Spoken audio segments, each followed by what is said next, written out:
Okay, everybody. Thanks for coming to our session. We're going to get started. It's 3 o'clock right now. It's a 40-minute session.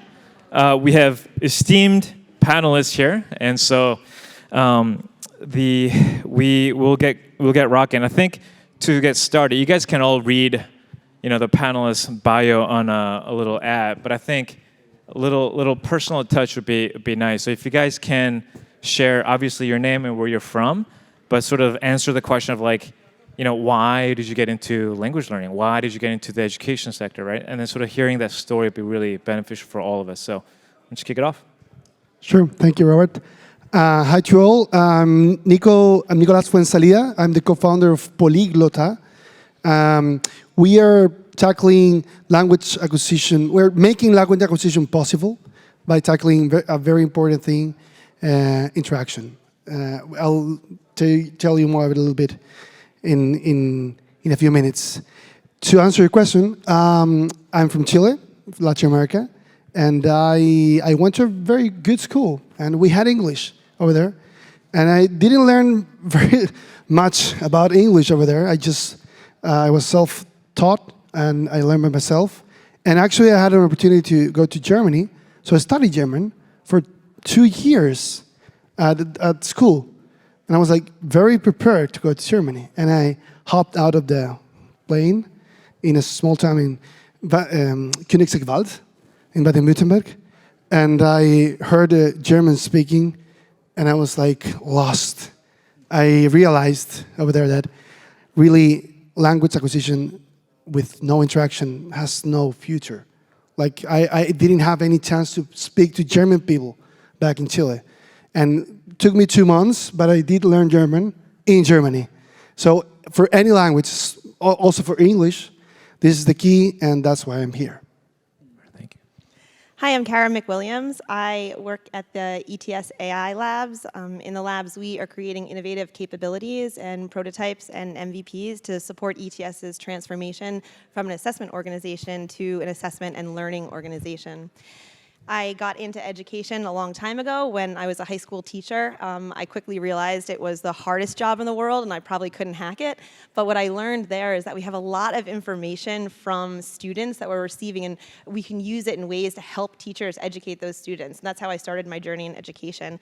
My real passion lies in combining the signals and insights we can get from NLP and AI and pairing that with learning science and emerging it to users in a way that is really meaningful for them and supports them on their language learning journey.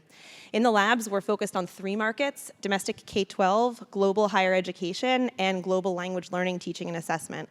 One of the core principles of the language learning area of the labs is that we want to support students increasing their proficiency, but also doing it in a way that allows them to be confident. We want them to be confident when they're talking with their peers, when they are getting jobs, when they are potentially traveling overseas or studying abroad. And so we really focus on the application of these capabilities to enable that proficiency confidently. Great word.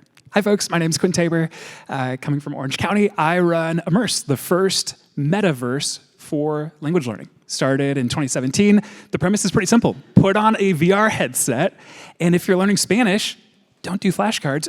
Go to the virtual Barcelona, meet with a tutor, and walk through La Sagrada de Familia and actually practice your Spanish in a truly immersive context with a group of other learners. We've raised $11.5 million, a lot from different impact investors from around the world. We've got 15 different university partners that are conducting research, kind of proving the efficacy of our platform, and have partnered with 8 of the larger educational institutions around the world, the largest language school chain in Japan, in Korea, in the Middle East. And then the big one that we're really proud of that we've been working on is getting named partner of Meta, previously Facebook, to provide language instruction to all of their users. So we're the first kind of service of that kind in the metaverse. Answering the exact question, what's our why? In my case, I actually, prior to starting Immerse, worked for 3 years in the Middle East for a large philanthropy. So I was living in places like the Syrian border or Iraq or parts of North Africa and saw that language instruction and language proficiency was kind of the gate to employment, to visas, to all these kind of key life milestones. And that my experience learning languages, it always had to be immersive. It had to be human. You had to really practice in the context. It was intuitive to me, and it seemed like there was a business model there. So that's what caused me to raise the first capital, start building a team, and fast forward to where we are today. Hi, my name is Mike Mayer. I head up English language research and design at Pearson. If you don't know Pearson, we're a largish textbook publisher. And so how did I get here? My boss told me that a career path only ever makes sense when you look back. Like, I never had a plan. The plan was not to become English language learning researcher and designer. I guess it started from me when I started learning French at school, like everybody else in the UK. And I went on a trip to France, age 13. And that was it. I was completely hooked. I decided to do a French degree. I then went to live in France, taught English in France. Just as an aside, no teaching qualifications at all. I just made it up as I went along. Then studied to be a teacher, then did applied linguistics, then trained as a dictionary writer. And because the market has, the bottom has fallen out of the dictionary market, because everything is now free online, I recycled into learning design and research. And that's why I'm in English language learning now. Cool, thank you. At one point, if you guys are curious about, Quinn's sort of Middle East experience, please catch him after the panel. I think there's a lot of stories there that he probably hasn't shared on the panel today. I think maybe starting with you, Mike. I think the title of the plenary, this session is effective form of language learning, right? And so, can you sort of answer the question of, and then the rest of the panelists as well. What is working within EdTech as a form of effective learning tool, right? And maybe a couple examples of what is learning, what is working well as you see it, from Pearson Research Center. Yeah, I was thinking that I'd share a story of my own language learning experience. So I'm guessing there's a few language learners in the audience, but was anybody learning languages in the 1970s? Okay. I'll then ask if anybody was actually born in the 1970s, but yeah. So if you were learning languages, certainly in the UK in the 1970s, you were using something called the Audiolingual method. And that was based on behaviorism, which is basically listen, repeat, listen, repeat, listen, repeat, listen, repeat. And, the theory being that if you do something often enough, it becomes automated, okay? And then that kind of methodology has been somewhat discredited, and generally now language learning methodology is based around a communicative approach, because learning a language is not just about the knowledge of the grammar and the vocabulary, but it's actually what are you doing with the language, okay? So I think certainly in the early days of EdTech, okay, so in the audiolingual approach, and I think it's kind of a human trait, we make a virtue out of a necessity, right? So in the 70s, the latest tech was the big tape machines, okay, not even cassettes, the big reel-to-reel tape machines that you could carry into a classroom, and for the first time, we could have a native speaker French person to hear in the classroom. That was like revolutionary. No longer did we need to listen to an English teacher murdering the French language. We could hear the model, right? It was the latest technology. Everybody said it was changing language learning. It didn't. I was kind of a grade A student at school. I got to France, I could do nothing with that language at all. So that was discredited. Early days of EdTech, I think there's been a lot of focus on the tech and not so much on the ed part. And obviously I'm in learning research and design, so my focus would be on the ed part of that equation. I think a lot of the early apps were little more than audiolingual, listen, repeat, listen, repeat, listen, repeat. I think we have made some progress now, but I think one of the challenges still today is that accumulation of the knowledge of the language is relatively straightforward. So I can give you a list of 20 words to learn. I can give you some grammar to learn. But it's what you then do. And I think we're kind of still at a bit of a stage of we've mastered how we teach the knowledge of the language through technology, but actually the use of the language and the interaction. And I'm just teeing up my fellow panelists. Now I can see Quinn almost bursting next to me. Way too excited. But I think that is still kind of one of the challenges. And over to you. Oh, it's perfect because everything you just said is normally in my pitch deck for investors, but it feels way better to have someone from Pearson say it with all the appropriate degrees.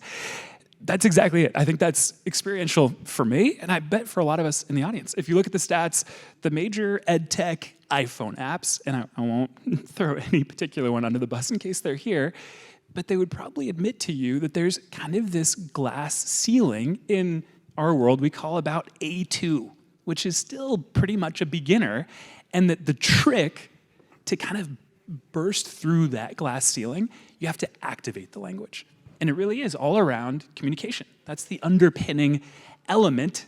And then the reason that we get so excited is exactly what you said. The novel tech affordances that have shifted with every major paradigm really do open up a whole new kind of gamut of opportunity. From the tape recorder to Zoom to VR, it really does allow us to unlock in a lot of new ways. If I were to kind of list out the 5 or 6 key things that VR is well known for, and kind of the checklist that investors look for, it's the sense of presence and synchronous social experiences, people from around the world experiencing the same thing, going to new locations, doing tasks together. Those are actually kind of the key tenets of a communicative, task-based learning methodology that just could not have existed 5 years ago. So for us, we actually don't feel like we're really innovating that much as trying to pull a lot of the best practices that we see from our university research partners and our in-house learning science team to just build the engineering kind of canvas for our teachers to then kind of unroll these really immersive lessons.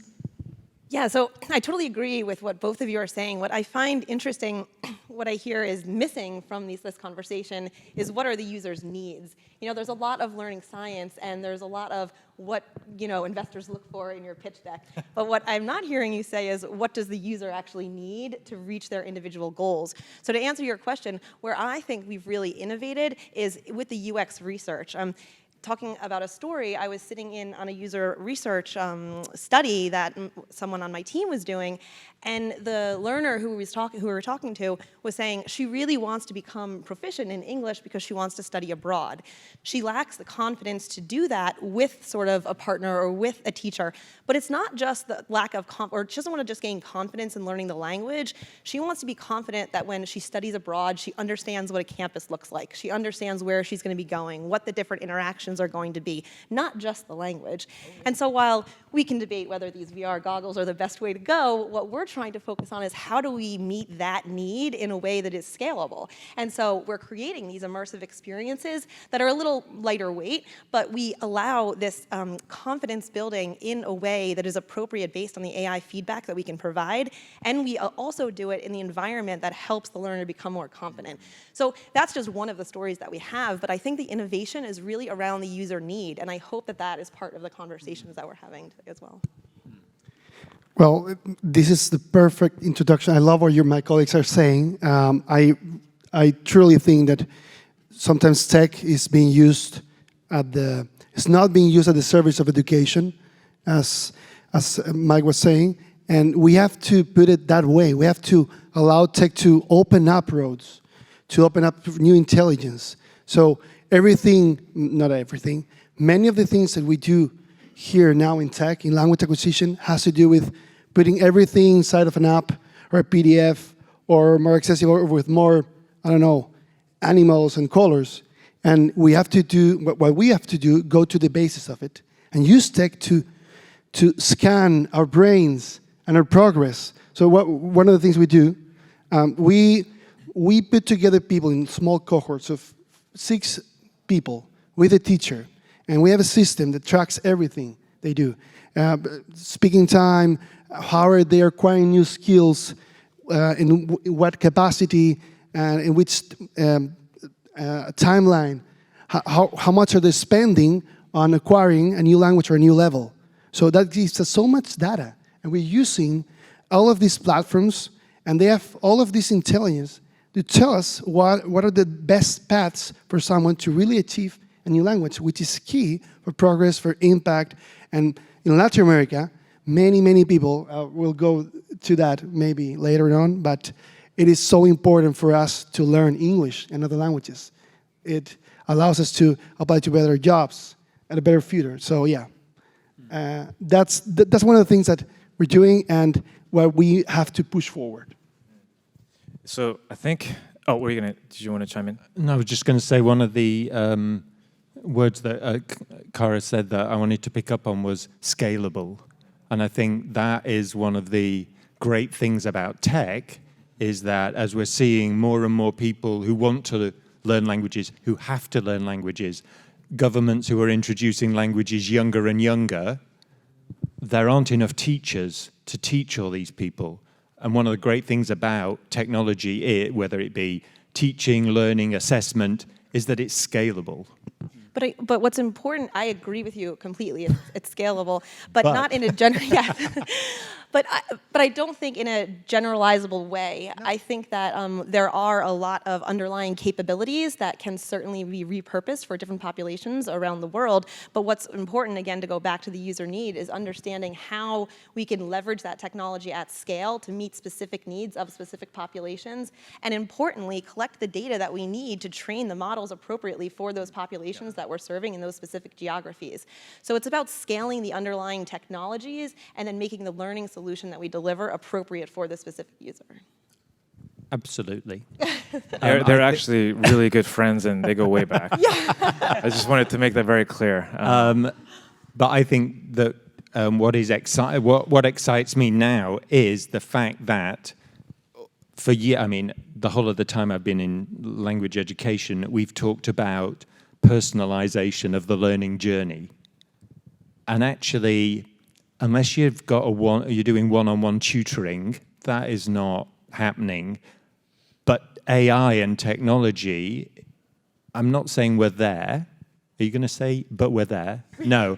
I'm not saying we're there yet, but it's the first time when I've really felt, maybe even within my lifetime, we will get there. So I wanted to pick up on that real quick. So I'm a very simple-minded person. So I always have a 2x2 for me to process any information. So on one axis, and this kind of goes to you, Quinn, and anyone else too. One axis to me is like access, meaning like a lot of people in underserved markets can also learn. Like that's how I would define access, and Y is scalability, right? And so I had to learn English when I was 14 when I moved over to the United States. And it was a very brutal experience, but a lot of personalization. Like there were opportunities for me, right? I feel like VR, in a way, like if that was around, maybe I didn't necessarily need to have the whole entire family move to the United States to learn, right? Maybe we could have stayed in Korea, right? So talk me through about where you are today in terms of like access, because you got to have the gadget and everything, and sort of like going to the future, how do you maintain that? And also like there's only a limited number of teacher supply, right? So how do you scale that? I think we'd love to sort of 10 years out, how does that look like for you? Yeah, it's such a good set of questions. I think on one hand, we do get the criticism like, VR, that's a high-end product, high price point. How do you deal with that? The only truly comparable experience is a student saving up or their family saving up $60,000 a year to send their student to study at a major international or like as an international student in the US, for us, the headset's $300. You can travel anywhere, you can collaborate, you can play games. It really does break open all these kind of sets of affordances. I think this is a couple different ways I could take this. In our case, we've been able to tell this story with so many different impact investors that they've actually been thrilled to almost subsidize all of these learning programs for close to like 4,000 students across the Middle East and North Africa. So that's an area of the world that I really care about deeply. So we now have 6 different language VR labs, Tangiers, Tunisia, Iraq, where 5 headsets can actually serve a host of students every week. 5 students at a time, every hour, and then we have these teachers that we're able to either pay or they'll volunteer, and students that never could actually get a visa to study in real-life Los Angeles can, boom, from Tangiers, walk through the streets of Santa Monica or go to virtual Disneyland and practice with a real-life teacher. So for us, those are some of those impact metrics that we really care about and are proud of today. Do you want to take that question too? And then I have another question for Akara and Mike, but you want to talk about sort of scalability given your business model? Absolutely. So what we are focusing is in impact. As I was saying, in Latin America, English is very, very important. You can have, in average, a 35% raise only by learning, by achieving a language like English, acquiring it.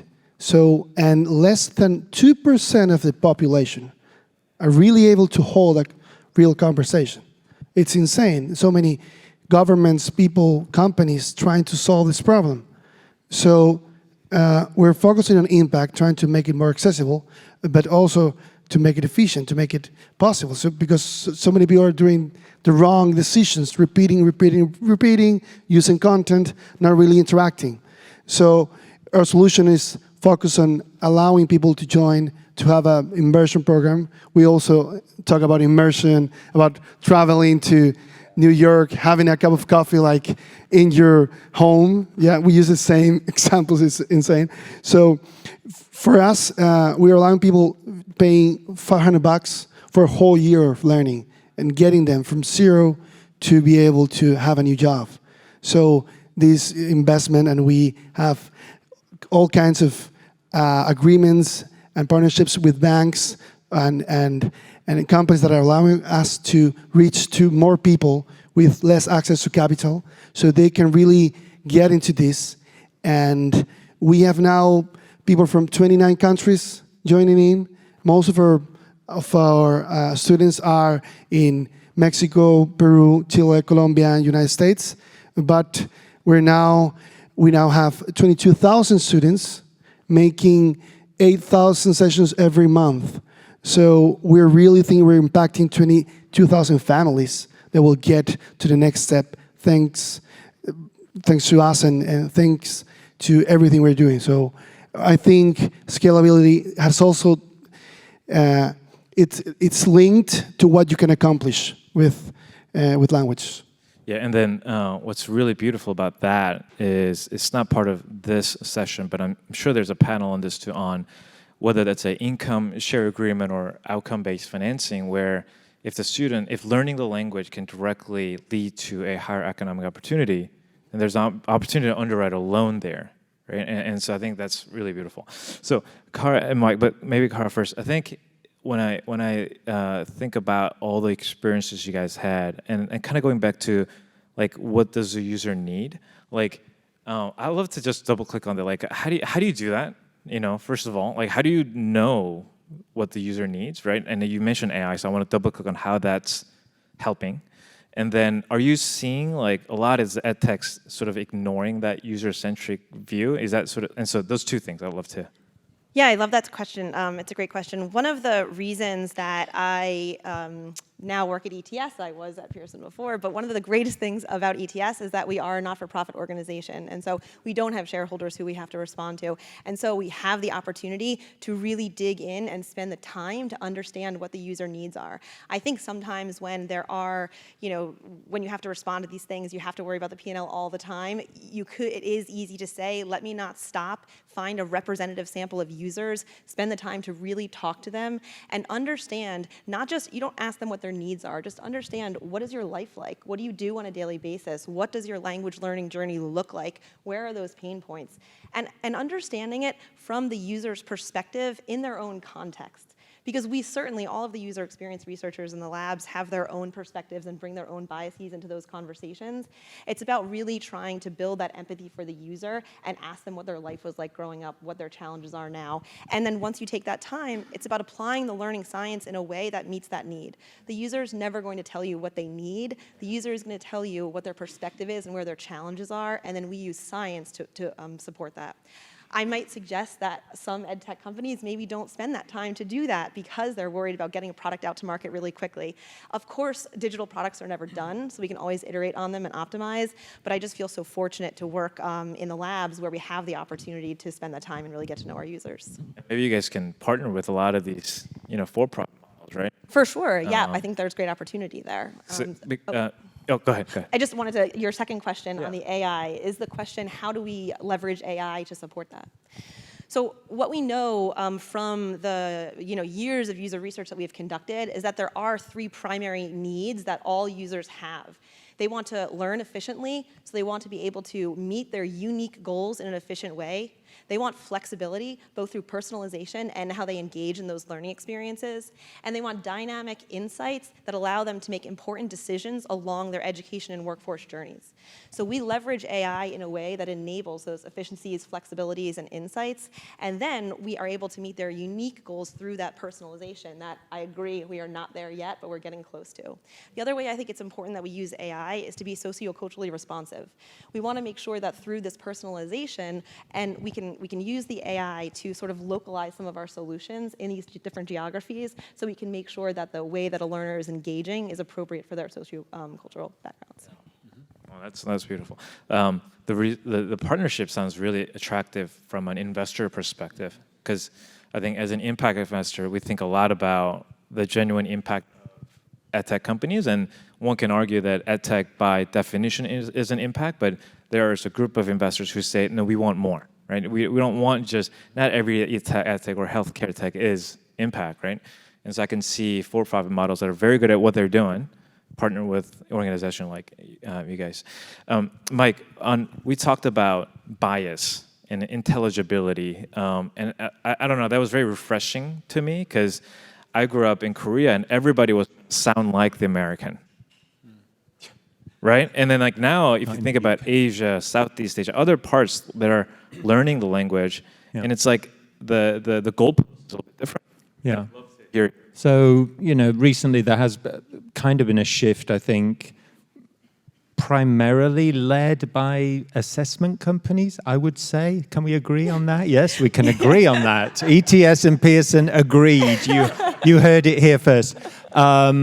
That actually, if you think there are, 1.5 billion people learning English as a foreign language, the chances are those people are going to be speaking to somebody else who's learned English as a foreign language. And, speaking like an American doesn't need to be the goal. The goal should be, can I make myself understood? Can I convey my ideas to you? Okay, and so certainly at Pearson, I suspect also at ETS, the metrics on measuring spoken assessments, that's now moved away really from one specific model of pronunciation to an intelligibility metric. So if your pronunciation isn't perfect, if you can convey your ideas, that actually is all you need to do, really. We're going to turn to Q&A in like 1 minute, but one last question for everybody. It's, given the role that you guys are in, what is your goal in the next 12 months? Next 12 months, not 10 years out, next 12 months. It could be operational, it could be strategic, anything really. Next 12 months, what are the 1 or 2 goals you guys have for your organizations? Oh, am I starting quick before she steals my idea? So I would say, for me, we know that one of the key impacts on learning is feedback. And so where we're very focused at the moment is how do you give personalized feedback on something that we call an open response. So it's not a multiple choice question. It's not a gap fill. It's you've said something or you've written something, and how do we give feedback on that in real time in a way that will impact what you do next? So formative assessment rather than, okay, that is where we will be focused. Will we achieve it in 12 months? I don't know, but that is definitely where we'll be focused. Well, I wish I had gone first. So, I think we're thinking about a lot of the same things. What I'm most excited about in the labs is that one of our brilliant product owners, Chris Kurzum, he will be launching in the next 12 months a first version of a solution that does provide that personalized feedback and on a number of different features. And we're really excited because he spent a long time thinking about the Indian market specifically. And so we'll be seeing that come to market. It'll be the first language learning solution that the labs launch. One of my colleagues, Tanner, is in the room here. He's in the business unit that'll be supporting the launch of that solution. So we're incredibly excited. It'll be a V1. We'll be able to see how the market responds to it. It will be in beta, so we won't be charging for it. We're just going to try to get as many users in as possible so we can collect those data, validate our models, optimize them, but we're really stoked about it. That's a good information that it'd be free for. Yeah, I'll go next. I am really thrilled by the next 12 months. We're launching new languages. We are primarily focused on what we call in tech product market fit. And I think thinking through the student needs has been actually front and center for us. And so for us, we've got 2 UX researchers that spend nearly all their day testing, conducting surveys, interviewing students and asking, what are the needs? And again and again, the things that we keep hearing are actually community, a community of learning, folks that feel like they can really engage, make mistakes together, socialize in between lessons, interact, play games, kind of in that same study abroad experience, and that would kind of meet those core, both linguistic, but I think also socio-cultural goals that a language learner so desires to achieve. And the reason that I'm so excited to pursue that is ultimately the market will tell us. Like that's the truest litmus test if we're meeting their needs is retention. Are the students staying for 3 months, 6 months, 12 months? Right now we have 6,000 students that have gone through our programs, and our average churn is about 70% better than our competitor tutoring products. And for us, that's the way that we measure it. Say, all right, what are the needs? Let's hear that. Let's create the right product features that address that. And then let's let the free market tell us if we're hitting the bullseye. And I think we're going to know that really well in the next 12 months. I would say we're expanding through LATAM, especially Mexico, but I want to say that we're pushing forward also the human connection, the human experience of learning a new language. So much is happening when we're talking with each other. Take this conference. The best conversations happen in the hallway or after talk, So we're teaching languages, but so many things are happening. We started as a B2C company, and some companies started asking, hey, can you teach our people? Yeah, we can. And then another one, and another one. And now our B2B line of business is eating up our B2C because companies are realizing not only it's effective, is adding something up to the team. They're connecting, they're having an experience very different to what it is to have a meeting via Zoom. So I think that we need to do is to realize that tech has to open the way to human interaction happening inside this digital world, not taking off this human experience that we have, but allowing it in a different way. And I think that with the things that we're doing, for example, grouping up people with the same interests and letting them share more about their lives, the struggles, why they're ashamed of speaking a second, third language, can move this process forward. So we're going to be focusing on that. Awesome. Thank you. We got some time for, yeah, there you go. Thank you so much. So I am an MBA student at Northwestern, and I'm starting with a couple of friends on language learning platform. So my question is more for the entrepreneurs in the house. How do you, when you first have an idea, how do you start with your MVP and start to acquire your first customer? What are the first, like, North Star metric for you when you are at a very early stage? Okay, so yeah, we can talk about weeks about this. But And Chat real after quick, for an hour or two. We have 4 minutes, so keep the responses brief. Okay, very short. I think you have to focus on the real problem underneath. Listen to customers. Start with something, and not focus on the idea. This is in every textbook, but we do it every time, over and over. I see it everywhere. So if you really pay attention to the first customers and you listen to them, and you forget about your assumptions, you can move forward. If you have 10, listen, learn from them, not the other way. Learn from them, then go to 10, 100, then to 1,000, and then you have a really a real company that can create impact. In 10 seconds, that's exactly what we did. I think we did 120 customer interviews before we actually wrote the first line of code. And then even then, we were still so nervous that we actually designed the mock-ups of what the product would look like and took another 50 potential students through and didn't ask, do you like this or not? It's honestly the wrong question. They're gonna be nice to you. We're gonna say, hey, this is $50 a month. Will you pre-order? That told us if they were interested. And then the real kind of gold nugget feedback came out.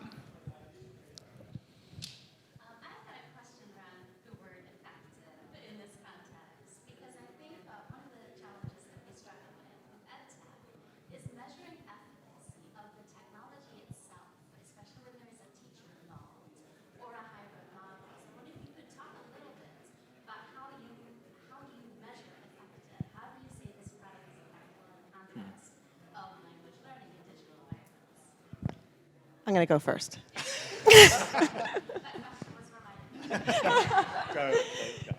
So I think that we come from a similar efficacy background, but I think the way that we approach efficacy in the labs anyway is that it's not one large randomized control trial once a solution is being used out in the market. We really approach it as an efficacy narrative. So collecting evidence along the entire product development lifecycle, evidence that you've co-designed with users, evidence that you've taken their feedback and you've implemented it in a way that's appropriate, doing implementation studies to see how teachers or learners are choosing to engage with it, so that by the time you go to market, there is practical evidence that adoption, that individuals can use to make adoption and implementation decisions. Importantly, you have to make sure that your claims are appropriate for the data that you have to back them up. We don't want to overstate those claims. So it won't be until a couple of years when our product's in market that we can say we're making an impact, but we can have evidence to help those adoption and implementation decisions to use the product to best effect in someone's context. Yeah, I would agree. It's a tricky, I mean, that's why you asked the question, right? It's a difficult one because there are so many variables out there.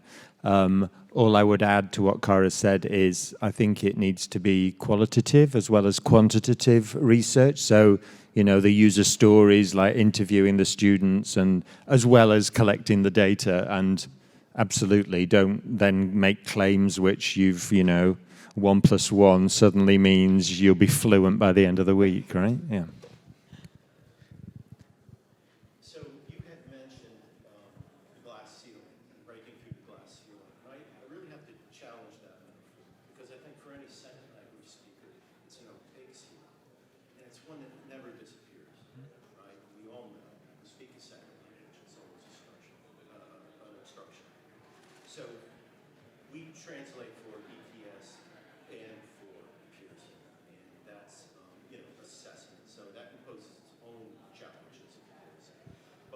statistical outcomes to know if our translations are actually good. All my translators are second language, working from second language to the target language, the native language. They are permanently compromised in terms of grammar, vocabulary, glossary. Their learning might be more specific in one area than another. We hope they're using dictionary and resources. What about language instruction for lifelong learners and language instruction for absolutely, people who are fluent in fluent in their second language, but still are missing a lot of important elements that helps them to communicate. Is this something of interest to you guys? Yeah, I was actually going to make that point earlier, the whole question of lifelong learning. Now, I think our conversations have been around starting from scratch with a language and how far can you go without without a tutor, without the experiences. But you're absolutely right. Within maybe the workplace, there are little quick fixes that you need. Like I can speak French. If I had to give a cookery demonstration in French, well, that's not something I've ever done. I would need to quickly, revise that vocabulary. So I think you're right. And actually, the British Council did research on language learning in Europe, like in the future. And one of the things that came out very strongly was this need for constant top-up throughout. The kind of the era of the long 100-hour-long language course in Pearson was kind of dead. But what people will be looking for were the quick fixes, topping up throughout as they move from different jobs, different experiences. I mean, I would say I think translation's quite a specialized area, and it's very kind of lexically focused. So I can see where they would struggle. Yeah, I've done some of that myself. But you're right, absolutely. And I think that is also where tech will come in, because you don't have to go and find a tutor. You can find... Exactly, absolutely, yeah. I think we have to wrap. Well, thank you so much for coming to our session. Let's give a round of hands for our esteemed panelists. Thank you.